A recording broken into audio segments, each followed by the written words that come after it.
청약은 저희 시험에 나온 적이 있었어요. 여기 보시면 기출문제 표시가 있는데요. 저희 작년 2011년하고 그다음에 1996년 그다음에 작년에 청약의 효력소멸 사유라고 하는 것이 출제된 적이 있었습니다. 뭐 5가지 쓰세요라고 나온 적이 있었고요. 굉장히 쉬웠던 문제였어요. 이건 10점 받지 못하면 이제 시험 잘 못 봤다고 할 정도로 되게 쉬운 부분이었습니다. 자, 한번 생각을 해볼게요. 자, 첫 번째로 청약이 뭘까요? 청약, 그렇죠? 청약은 뭔가를 하겠다, 하자라는 의사를 표시하는 겁니다. 제안이라고 보시면 될 것 같아요. 뭐뭐 하자라고 하는 제안을 의미한다고 보시면 될 것 같은데, 기본적으로 저희가 무역 계약에서는 이제 계약을 체결하고자 하는 의사를 말을 하는 거겠죠. 그래서 청약을 하는 것들은 무역 계약의 체결의 의사 표시라고 말을 합니다. 그래서 청약이라 하는 것들이 있고 나면은 기본적으로 필요한 요건이 나오는 것들이 있어요. 요건은 3가지라고 하는 것이 있습니다. 기본적으로 어떤 게 있냐면은 특정한 자에게 제시가 되어야 한다라는 게 있어요. 그래서 저희가 특정성이라고 말을 씁니다. 특정한 자에게 제의가 되어야 한다. 두 번째로는 그것이 충분히 확정적이어야 한다라고 하는 것이 있습니다. 확정적이라고 하는 것들은 상대방이 그거에 대해서 동의를 할지 거절을 할지를 결정할 수 있도록 그 충분한 내용이 들어가 있어야 한다는 것이죠. 세 번째로는 구속성이 있어야 한다고 말을 씁니다. 구속성이라는 것들은 상대방이 동의를 했을 때 계약을 성립하겠다라는 의사를 갖고 있어야 한다는 겁니다. 자, 이걸 가지고 저번에 저희 봤던 거게 뭐였냐면은 청약의 유인이라고 하는 것들을 생각해 본 적이 있었는데요. 청약의 요건에 대해서 한 번 더 보고 가겠습니다.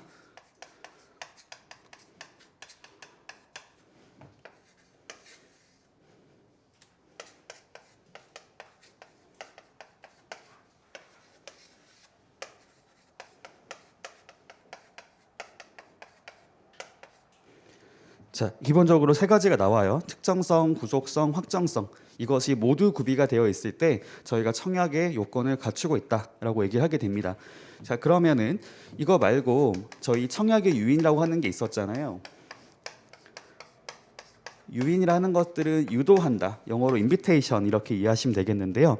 상대방으로 하여금 나에게 청약을 하도록 유인하는 것을 청약의 유인이라고 말을 씁니다. 자, 이건 어떤 경우로 말을 하는 거냐면은 여기 요건 중에서 일부가 구비가 안 됐을 때, 충족이 안 됐을 때를 생각하면 될 것 같아요. 특정성이라고 하는 것들이 충족이 안 됐을 때를 저희가 불특정 다수 이렇게 말을 쓸까요?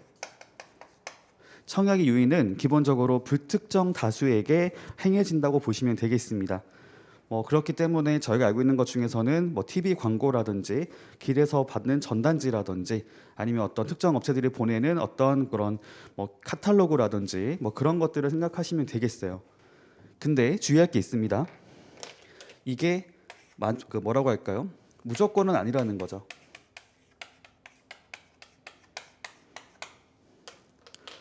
일반적으로는 불특정한 자에게 제시되는 것을 청약의 유인으로 봅니다.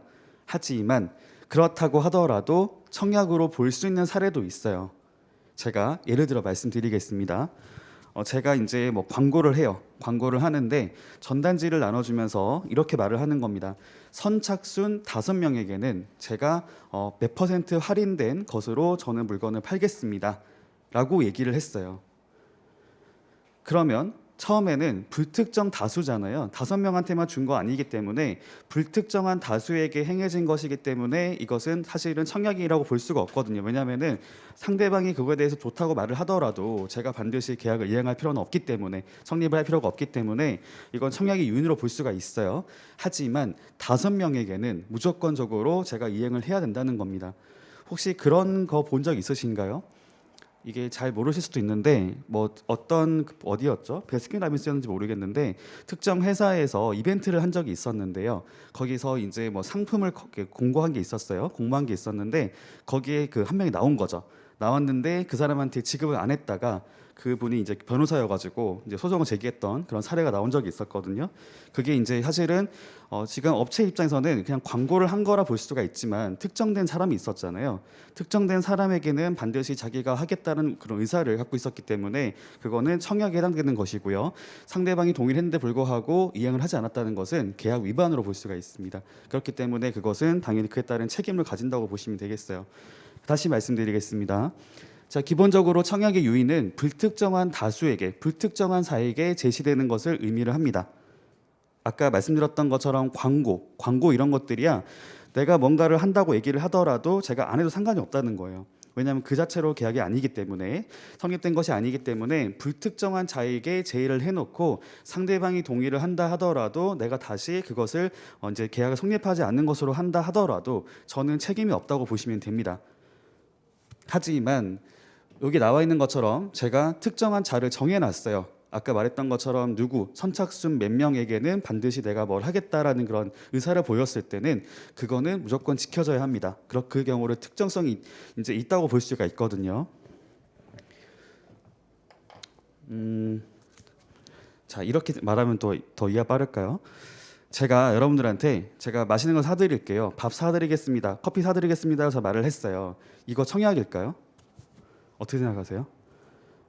아닙니다. 그렇죠? 왜냐하면 제가 이렇게 얘기를 해놓고 나서도 물론 특정된 사람일 수도 있죠. 그렇지만 이제 제가 얘기를 했다고 했을 때 여러분들이 좋다고 말을 하더라도 제가 그걸 어겼다고 했을 때 제가 과연 법적인 책임이 있냐는 겁니다. 그러니까 여기 나와 있는 청약이라 하는 것들은 그렇게 보시면 될 것 같거든요. 내가 뭔가를 했을 때 상대방이 동의를 하면 기본적으로 계약이 성립이 된다고 보는 거예요. 근데 계약이 성립이 됐는데 그걸 이행하지 않으면 계약 위반이잖아요. 그럼 계약 위반에 따른 책임을 물을 수가 있는 거잖아요. 반대로 제가 여쭤보겠습니다. 저희가 이제 강의를 지금 하고 있잖아요. 저도 이제 제 시간을 시간을 들여서 강의를 하고 있고 여러분들도 이제 그 비용을 들여가지고 강의 듣고 계시잖아요. 이거는 계약이 된 거거든요. 그래서 계약이 된 거기 때문에 제가 정해진 시간에 제가 계약을 이행하지 않으면은 저는 책임이 있다고 보시면 됩니다. 그렇죠? 이런 것들은 이제 명확한 거죠. 그래서 여러분들이 와서 계약을 했을 때는 이거는 계약이 성립된 거기 때문에 제가 이행 안 하면은 그에 따른 제재가 나올 수가 있는데 이거는 불특정한 자에게 하는 것 자체는 청약의 유인이지만 그 중에서도 특정한 자에게 이렇게 또 하게 됐을 때는 이거는 청약으로 볼 수 있다라는 것으로 말씀드리고요. 자, 두 번째 구속성에 대해서도 얘기할 수 있습니다. 사실 이게 제일 중요하거든요. 왜냐하면 이렇게 볼 수 있어요. 청약의 유인이라 하는 것들은 불특정한 다수에게 행해지는 것이 일반적이지만 그렇다고 하더라도 불특정한 자에게 했다고 해서 무조건 청약의 유인은 아니라는 거죠. 그렇죠? 그럴 수도 있지만 아닐 수도 있잖아요. 그렇죠? 그렇기 때문에 무조건 이거 하나 가지고는 청약의 유인으로 보기가 어렵습니다. 근데 얘는 무조건이에요. 무조건. 구속되지 않는다는 것은 무조건입니다. 제가 여러분들한테 뭔가를 제의를 했는데 여러분이 동의를 하더라도 제가 다시 한 번 더 동의를 해야지만 인정이 된다. 이런 것들을 생각하면 되거든요. 그런 것들이 바로 청약의 유인으로 보시면 돼요. 두 가지가 이제 가장 큰 차이점이라 볼 수 있습니다. 물론 혹자는 특정성이랑 불특정성이랑 가지고 이제 얘기를 해볼 수도 있겠지만 그것보다는 구속 여부가 가장 중요한 구분 기준이라 보시면 되겠습니다. 상대방이 동의를 했을 때 계약이 성립이 될 건지 그렇지 않은지가 가장 핵심이라 보시면 되겠어요.